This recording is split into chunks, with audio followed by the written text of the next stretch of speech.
Salmo de número 90, um salmo que Moisés escreveu. Todos nós precisamos aprender a lidar na vida com 4 áreas diferentes. A primeira área que nós temos que lidar da nossa vida são as estações da vida. Existe um período da vida que é próprio de cada idade e que não dá para a gente confundir as etapas da vida. Por exemplo, é horroroso quando a gente coloca uma criança para viver a vida de um adulto. Eu sou absolutamente contrário a crianças prodígio, ou crianças que os pais fazem ser crianças prodígio. Menino ou menina pregadores. Eu sou contra crianças pregadoras do Evangelho. Porque criança é criança. Criança não tem que estar decorando sermão para pregar em igreja. Eu sou contra crianças que pequenininhas já ficam se comportando como se fossem mocinhas, que a mãe fica arrumando como se fosse uma princesa, uma Missy. Eu sou contra. Eu acho que criança tem que brincar de boneca, tem que brincar de carrinho, Criança é criança. Assim como eu acho que é horroroso um adulto que se comportando como criança. Do jeito que não é certo uma criança se comportar como adulto, também não é certo adulto se comportar como criança. Cada fase tem as peculiaridades daquela fase da vida. Cada fase da vida da gente tem a sua peculiaridade. Então os adolescentes se comportam como adolescentes. Muda de voz, muda o semblante. Na meia-idade, quando a gente está com 30, 31 anos de idade, 40 anos de idade, 45 anos de idade, tem como a fase peculiar, característica daquela idade. E quando a gente envelhece, tem na terceira idade, depois dos 65, 67 anos de idade, nós temos o comportamento e as características que são próprias de quem está naquela terceira idade. Coisa mais feia do mundo é um velhinho com o comportamento de adolescente. Um senhor, uma senhora, com 68, 69 anos de idade, querendo se comportar como se fosse um adolescente. É ridículo. Como é ridículo um rapaz de 35 anos de idade que já tem cabeça de velho de 70. Que eu conheço alguns. O rapaz tem 35 anos de idade e tem cabeça de 70. Então cada fase da vida tem as suas peculiaridades. E nós temos que aprender a viver dentro delas. Na vida, não são apenas as fases que a gente tem que respeitar, nós temos que aprender a lidar com as nossas emoções. As nossas emoções. Então, as nossas emoções, elas são indiretamente controladas por nós apenas. Se eu, ao invés de levantar a minha mão, se eu ler um texto muito comovente, ou se eu ler uma carta do seu filho ou da sua filha, ou do seu pai que já morreu, e eu disser, olha, eu tenho aqui uma carta do seu pai que já morreu e que chegou às minhas mãos, deixa eu ler aqui. Você vai começar a chorar. E você vai começar a chorar mesmo que você não queira. Ninguém é dono das suas emoções. Então, uma coisa que nós temos que aprender a lidar é com a nossa emoção. Porque tem momentos que eu estou chateado e eu não tenho como controlar essa minha chateação. Estou triste. Tristeza é uma emoção. Eu não tenho como controlar. Não adianta alguém chegar para mim e dizer assim, Ricardo, deixa de ser triste. Pare de ficar triste. Ou então eu estou muito feliz, alegre, rindo, e alguém chegar para mim e dizer assim, para de rir, não fique alegre não. Eu estou alegre. Alegria e tristeza são emoções, saudade é emoção. E tem muita gente que não sabe lidar com as suas emoções.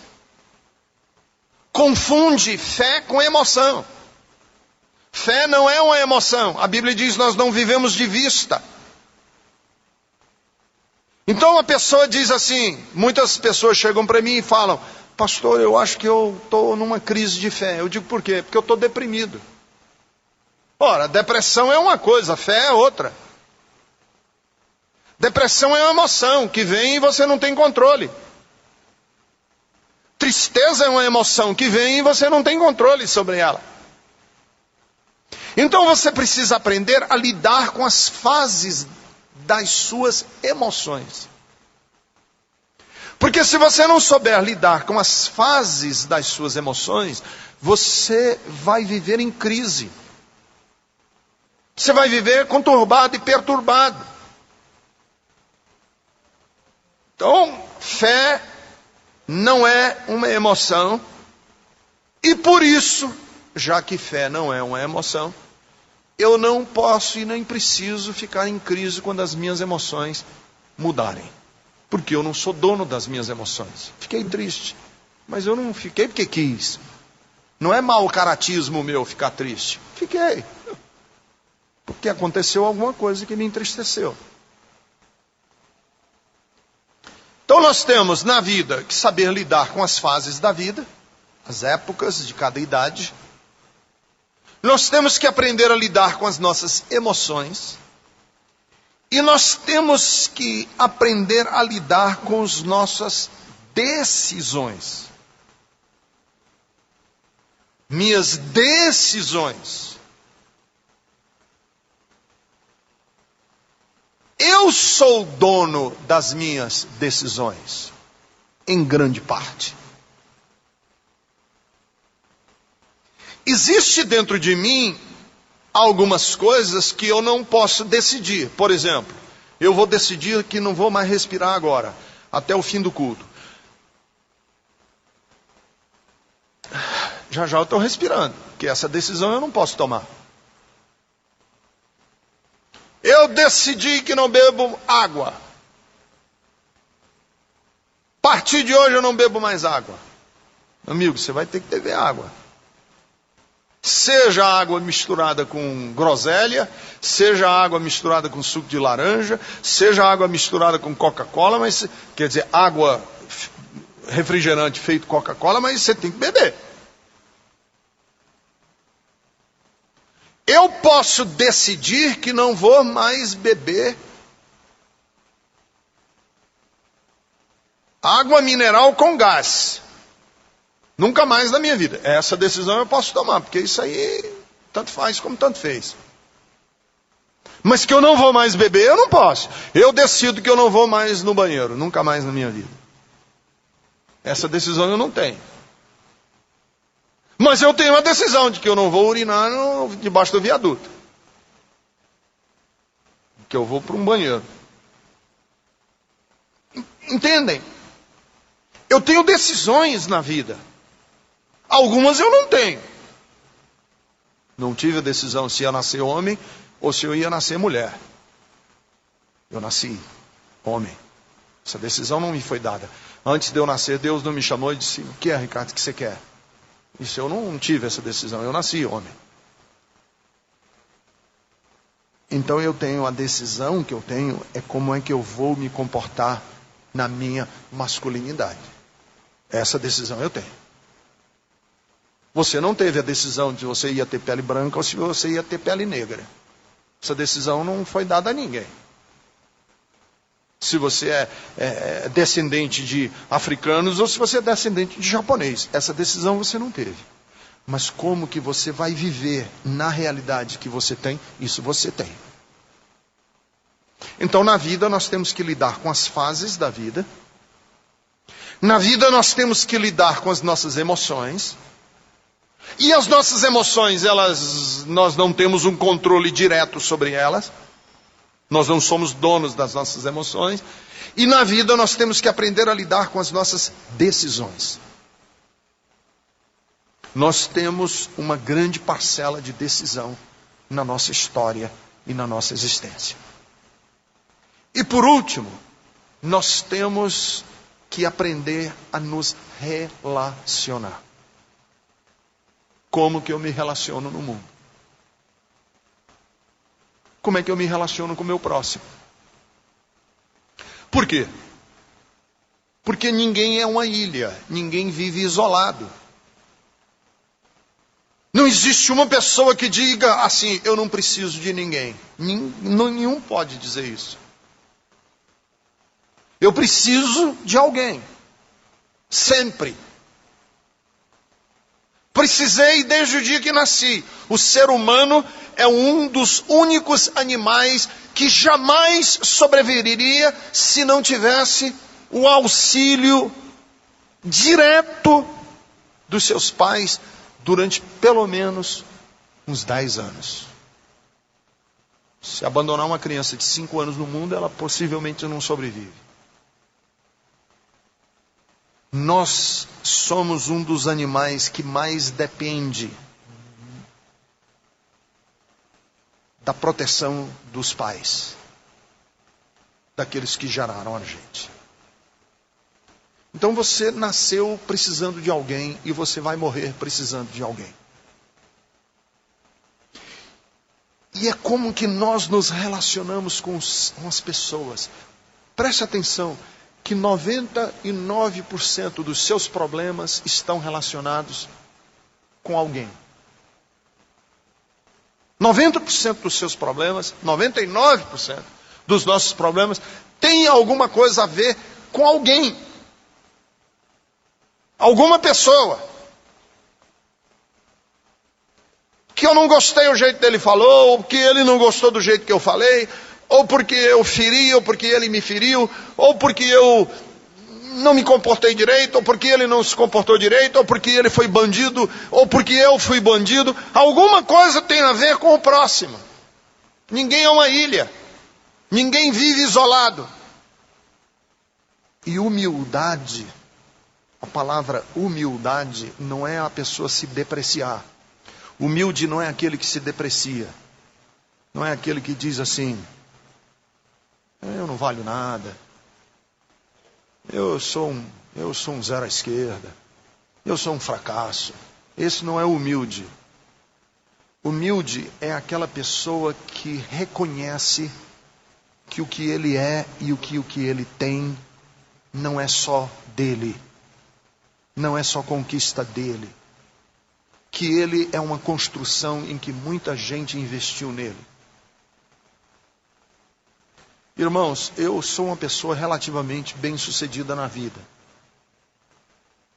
Relativamente satisfeito com tudo que tenho na minha vida. Mas eu cheguei onde cheguei não pelo meu mérito. Eu cheguei onde cheguei porque alguém me deu a mão. Alguém me deu a mão e alguém foi paciente comigo. Eu estou onde estou porque houve muita gente na minha história que precisou relevar muitas vezes quando eu errei e pisei na bola. Eu sou um grande devedor e só em estar falando aqui me vem o nome de pelo menos umas 20 pessoas na mente. Que eu jamais seria o que sou sem que essas pessoas existissem. Então, o que é humildade? Humildade é quando uma pessoa chega num determinado ponto e reconhece que quem ele está ali, não porque ele é o tal, que ele é o craque, que ele é o bambambam, mas porque alguém o ajudou.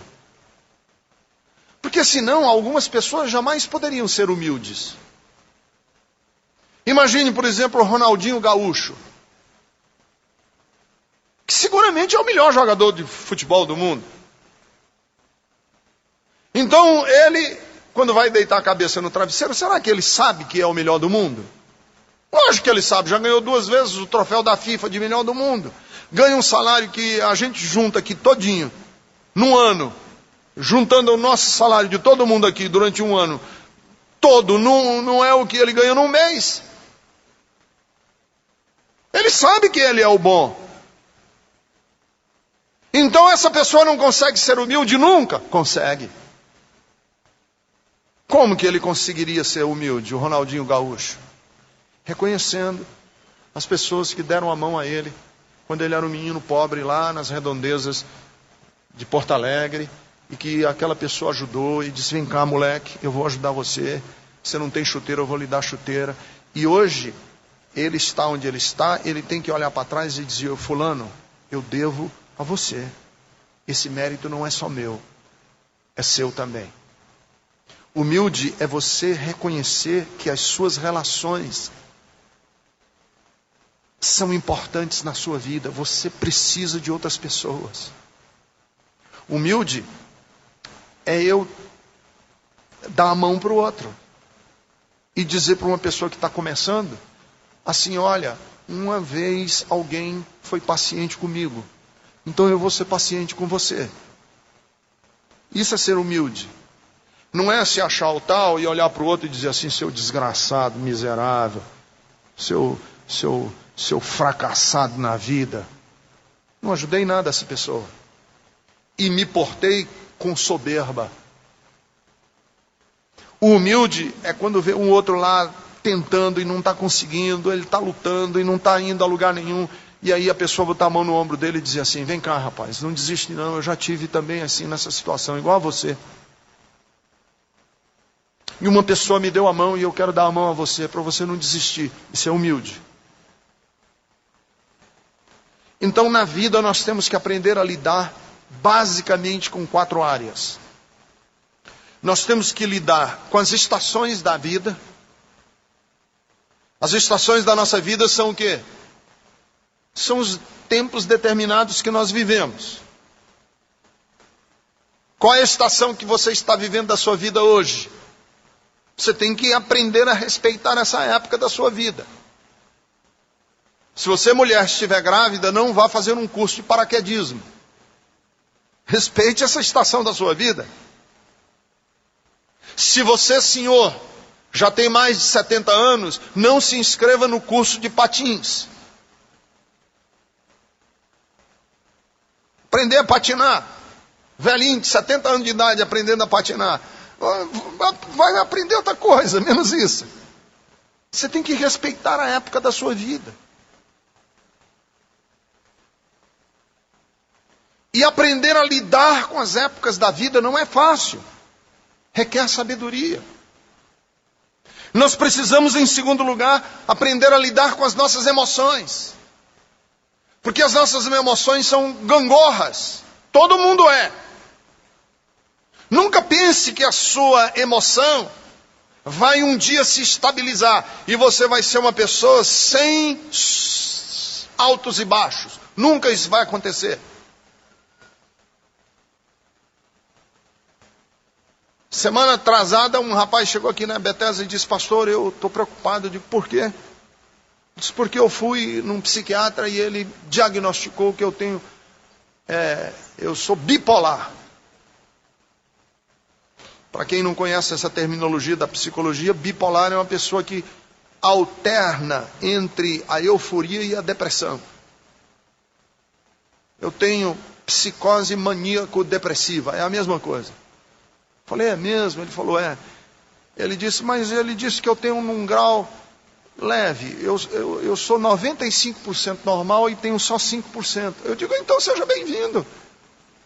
Somos todos assim. Seja bem-vindo aqui à igreja, seja bem-vindo à equipe, seja bem-vindo ao meu time. Eu também sou assim. Quem não alterna durante o dia entre o humor e a depressão, entre a chateação e a alegria?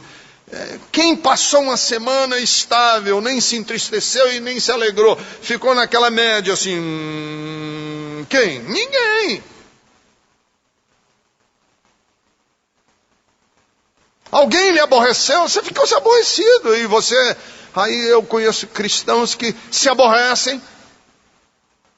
E aí: pastor, eu acho que Deus está zangado comigo. Eu digo: por quê? Porque eu estou tão aborrecido. Eu digo: ora. As nossas emoções variam, e variaram em Jesus, e variaram em Pedro, e variaram em Paulo, e variaram em Barnabé, e variaram em todas as pessoas do mundo. Ninguém é uma normalidade completa, porque esse normal completo está dopado. Ele não é normal.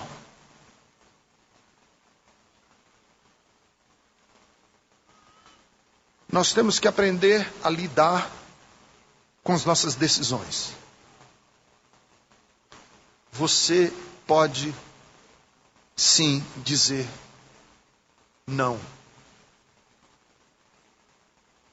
Você pode sim dizer sim. Pode. Para muita coisa.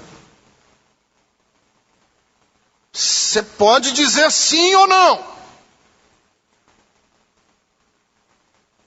Então, quando uma pessoa chega para mim e fala, pastor, olha, eu estou viciado em cocaína e não consigo resistir. Essa frase não é verdade. Você não consegue resistir à sua sede de beber água. Mas você consegue sim resistir à cocaína. Porque sem a cocaína você vive. Você só não vive sem água. Sem ar. Igual uma pessoa chegar para mim e dizer, pastor, eu não consigo resistir. Eu agora lá em casa só bebo água mineral Perrier importada da França. Porque eu não consigo resistir. Não consegue. Consegue. Lógico que consegue.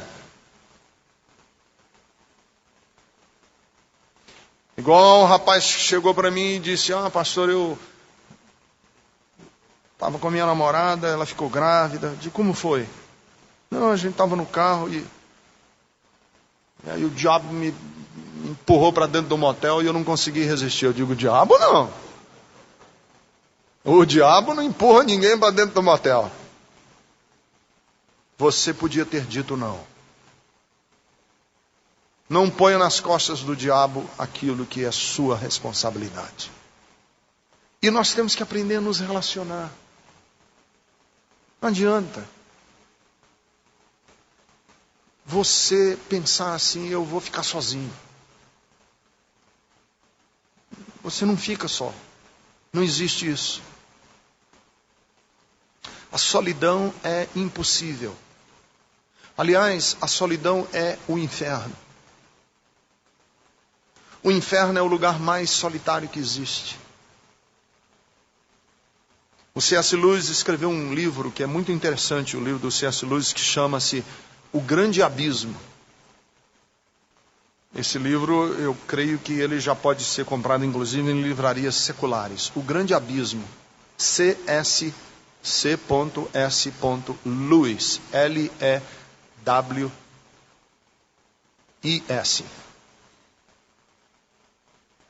C.S. Lewis escreveu O Grande Abismo. E é um livro assim, conta uma história irreal, uma ficção. E a ficção é que ele imagina a viagem de um homem que iria do inferno para o céu. Ele morreu, e antes dele ir para o céu ou para o inferno, ele está numa espécie de anteposto, lá do outro lado, esperando o ônibus. E ele está ali naquele anteposto esperando o ônibus. Ele morreu, né? E foi lá para o outro lado da eternidade, está esperando o ônibus. E começa a andar. Andar. E não encontra ninguém. Sozinho. Ruas desertas. E ele por estradas e andando. E não encontra ninguém.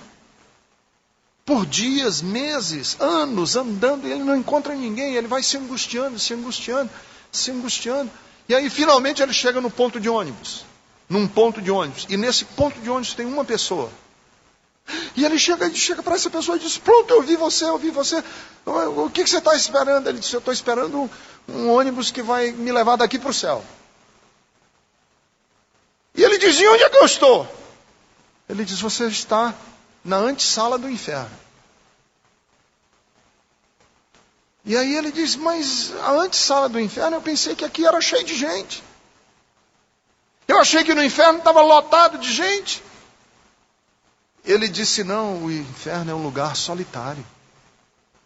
Aliás, aqui no inferno, as pessoas têm a capacidade de construir a casa delas aonde eles quiserem. E como ninguém tolera ninguém, o vizinho mais próximo que tem daqui já está morando a mais de 350 quilômetros de distância. Porque ninguém gosta de ninguém. Ninguém tolera ninguém. Ninguém consegue se relacionar com ninguém. Então o reino de Deus é o contrário. Aí esse homem pega... Aí ele diz, então não quero ficar aqui, eu quero ir embora com você no ônibus. Aí ele vai no ônibus na direção do céu. E é uma história muito interessante, porque aí ele conta como é chegar no céu. Porque a gente tem a ideia de que o céu é um lugar assim... transparente, né? Que não existe, que a gente tenta pegar, mas não existe. E aí ele diz que não, que o céu é um lugar tão concreto que quem não existe somos nós. É o oposto, o céu é mais concreto do que nós. Então a grama do céu é tão concreta que a grama do céu é dura como se fosse navalha. A chuva do céu é uma chuva tão real, que os pingos da chuva, quando batem nas pessoas que não foram preparadas para viverem no céu, são como tiros de metralhadora. Em outras palavras, se o seu corpo mortal, não se revestir do corpo da imortalidade, você jamais poderia morar lá. Porque lá é de uma realidade, de uma concretude muito maior. As cores são muito mais lindas do que as cores daqui. Esse verde lá no céu é um verde vagabundo. O verde lá do céu é um verde que vocês nunca viram igual. Imagine o vermelho, imagine o mel, imagine a comida, imagine tudo. É tudo de uma realidade absolutamente mais concreta e mais real. E o inferno é um lugar onde as pessoas que não toleram conviver com ninguém podem viver. E é isso mesmo. Deus é um Deus tão amoroso, tão bom, que Ele criou um inferno. Porque o inferno é o único lugar no universo onde a pessoa não vai ter que conviver com Deus. É aquela pessoa que diz assim, eu não quero nada com Deus. E Deus diz, então como é que eu posso obrigar você a viver a eternidade toda comigo? Você vai viver num lugar onde eu não vou lhe aborrecer e você pode ficar sozinho. Na sua mais absoluta solidão. Isso é o inferno. Inferno é a mais absoluta solidão. Solidão de Deus, solidão dos homens, solidão do próximo, solidão absoluta e completa. Isso é inferno. E aí o Salmo de número 90 tem esse clamor do salmista no versículo 12. Moisés faz esse clamor. Ensina-nos, ó Deus, a contar os nossos dias, para que o nosso coração alcance sabedoria. Como que o nosso coração pode alcançar sabedoria? Primeiro, aprenda que a vida não é uniforme. Aprenda. Nós temos que colocar isso na nossa cabeça, irmãos. A vida não é uniforme. Sabe o que é uniforme? Todo dia igual a todo dia. A vida é cheia de surpresas, boas e ruins. A vida é cheia de surpresas, boas e ruins. Se a vida não tivesse surpresas, ela seria uma monotonia eterna. O bom de viver é que a gente não sabe o que vai acontecer amanhã. Isso é bom, isso é gostoso. Nós estamos a um passo do abismo. E estamos a um passo do porto seguro, sempre. Você está a um passo da sua perdição e você está a um passo da sua salvação. Sempre. Você está a um passo de um desastre que vai quebrar suas pernas. E você está a um despasso de um momento que vai mudar a sua vida para melhor, para sempre. Todos nós. Tudo pode acontecer. E isso se aplica a todas as pessoas. Pode cair a porta de um avião na cabeça de uma pessoa e morrer. Pode acontecer de você estar parado na calçada e vir um ônibus louco e atropelar você e lhe matar. Como pode acontecer de você encontrar uma pessoa que vai mudar o seu futuro para melhor. Nós estamos à beira sempre de algo bom ou de algo ruim que vai nos acontecer. E por que eu estou com essa afirmação? Porque a maioria das pessoas vai para a igreja para tentar amarrar o futuro, segurar o futuro, controlar o futuro, botar rédeas no futuro. Pense no futuro como se fosse um cavalo chucro, e aí você vai na igreja, e aí o pastor ensina a você colocar nesse cavalo chucro freios. Isso é inútil. Isso é propaganda enganosa. As religiões que tentam fazer isso, seja ela evangélica, seja a irmã Diná, seja a igreja católica, seja budista, seja o Seichonoye, estão mentindo. Isso é mentira. Porque o futuro, o que faz a vida ser bonita, é ele ser sempre essa espera do que vai ser. E ninguém tem esse controle. E ninguém pode controlar o futuro. O que nós podemos é saber nos comportar nas estações da vida. Nós podemos lidar com as nossas emoções. Nós podemos decidir como é que nós vamos viver. E nós podemos nos relacionar. Isso nós podemos. Mas controlar o futuro, esquece. Pastor, mas se eu fizer uma oração bem forte mesmo. Eu passo a minha vida inteira sem nenhuma tragédia. O que vocês acham? Passa ou não passa? Se você orar mesmo, com fé, passa a vida inteira sem nenhuma tragédia? Não. E nem isso é promessa de Jesus e nem da Bíblia. Promessa de Jesus e promessa da Bíblia é: revesti-vos da armadura de Deus, para que vocês possam resistir no dia mau. E depois de terem feito tudo, permanecerem inabaláveis. Isso é promessa. Promessa de Cristo é: no mundo tereis aflições, mas tende bom ânimo, eu venci o mundo. Aí as pessoas dizem: ah, pastor, eu quero outro Deus. Eu quero um Deus que eu ore e diga: Senhor, como é que vai ser daqui a 2 anos? Aí Deus diga assim: ah, meu filho, daqui a 2 anos, está seguro. Por 2 anos você está seguro. Nada de ruim vai lhe acontecer. Nenhuma surpresa, nem agradável nem desagradável. Se Deus falar isso com você, pode ter certeza que não foi Deus, foi o diabo.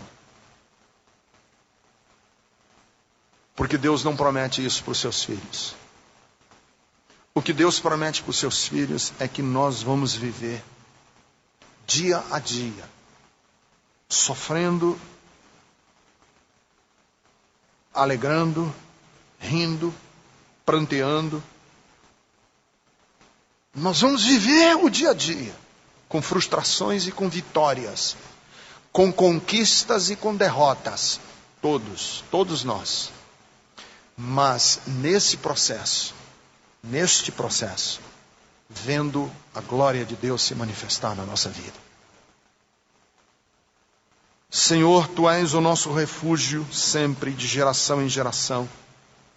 Antes de nascerem os montes e de criarem a terra, e o mundo de eternidade a eternidade, Tu és Deus. fazes os homens voltarem ao pó, dizendo: retornem ao pó, seres humanos. De fato, 1000 anos para ti são como o dia de ontem que passou, como as horas da noite, como a correnteza tu arrastas os homens, são breves como o sono, são como a relva que brota ao amanhecer, germina e brota pela manhã, mas à tarde murcha e seca. Somos consumidos pela tua ira, aterrorizados pelo teu furor. Conheces as nossas iniquidades, não escapam os nossos pecados secretos à luz da tua presença. Todos os nossos dias passam debaixo do teu furor, vão-se como um murmúrio. Os anos da nossa vida são de 70 a 80 para os que têm mais vigor. Entretanto, são anos difíceis e cheios de sofrimento. Isso aqui é a Bíblia, irmãos. Isso aqui é a Bíblia. Os nossos anos são difíceis. E se a gente for contar, nós temos 2 colunas, das vitórias e das derrotas. E se você for contar, meu amigo, e for honesto, você vai ver que teve muito mais derrotas do que vitórias. Do lado de cá, da glória. E pode ser o mais santo dos santos. Você teve mais derrotas do que vitórias na vida. Como é que você lidou com as fases da sua vida? Como foi que você lidou com as suas emoções? Como foi que você lidou com as suas decisões naquilo que você estava passando? E como foi que você lidou com as pessoas com as quais você se relacionou? O Evangelho de Jesus Cristo nos ensina que a vida, ela é dinâmica. A vida é dinâmica. A vida, ela não para, ela vai para frente, bola para frente, o tempo inteiro. A vida passa depressa e nós voamos. Ensina-nos a contar os nossos dias. Irmãos, você precisa aprender que ninguém toma banho no mesmo rio 2 vezes. Nós mudamos. A vida é dinâmica. Teve um crente aqui na Bethesda que estava revoltado comigo, dizendo: pastor Ricardo, você não é mais o mesmo. Lógico que eu não sou mais o mesmo. Você queria que eu fosse? Eu mudei. Espero que para melhor. Mas eu mudei. Você mudou. Então, quando um filho olha para o pai e diz: pai, você não é mais o mesmo. Você não está dizendo nada, nem elogiando, nem anarquizando com o pai. Você só está constatando uma realidade. E daqui a 2 dias eu não sou mais o mesmo. E daqui a 3 semanas eu não serei mais o mesmo. E você não vai ser mais o mesmo. E ninguém vai ser mais o mesmo. Aí chega uma pessoa e diz assim: mas a Bethesda não é mais a mesma. Espero que não. Nós mudamos, nós passamos. Nós somos um projeto em construção de Deus. Deus está me construindo.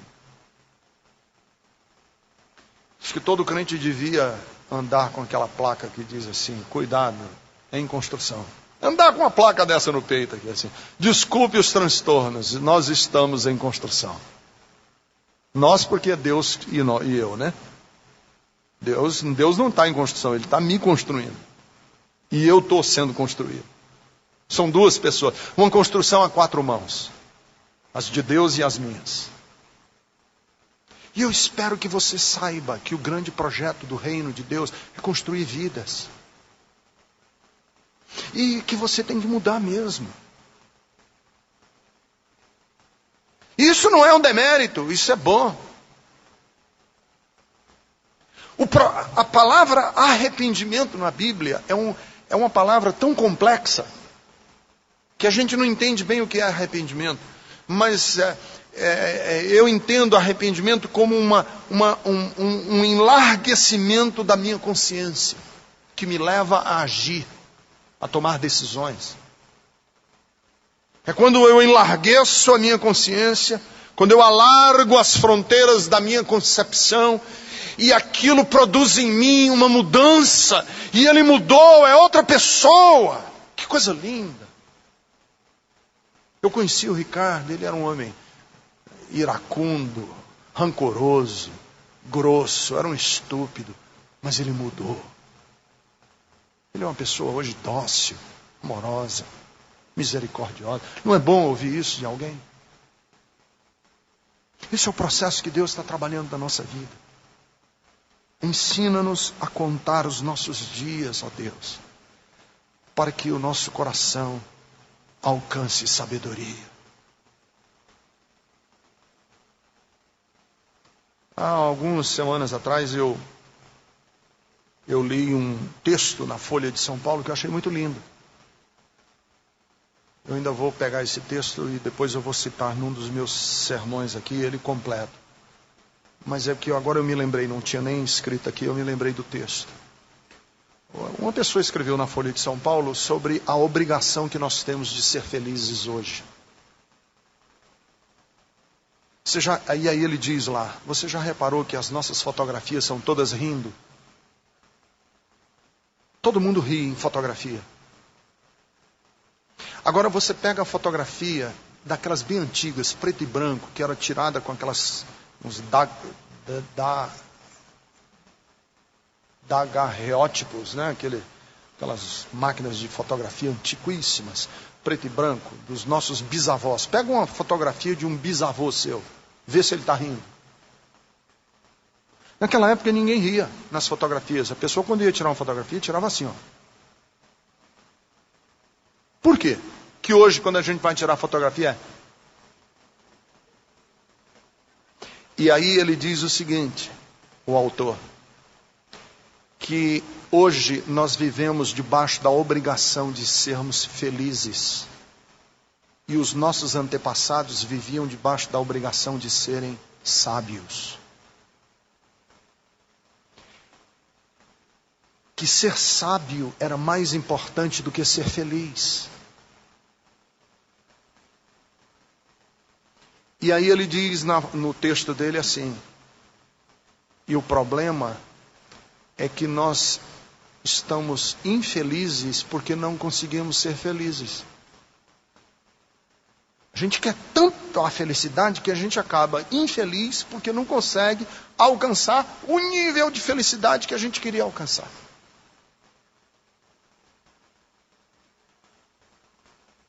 A gente é infeliz porque não consegue ser feliz. E aí eu me lembrei, quando eu estava lendo esse texto de Jesus, quando ele diz, buscar em primeiro lugar o reino de Deus e a sua justiça. Bem-aventurados os que têm fome e sede de justiça. Bem-aventurados os misericordiosos. Busque a virtude. Ser sábio.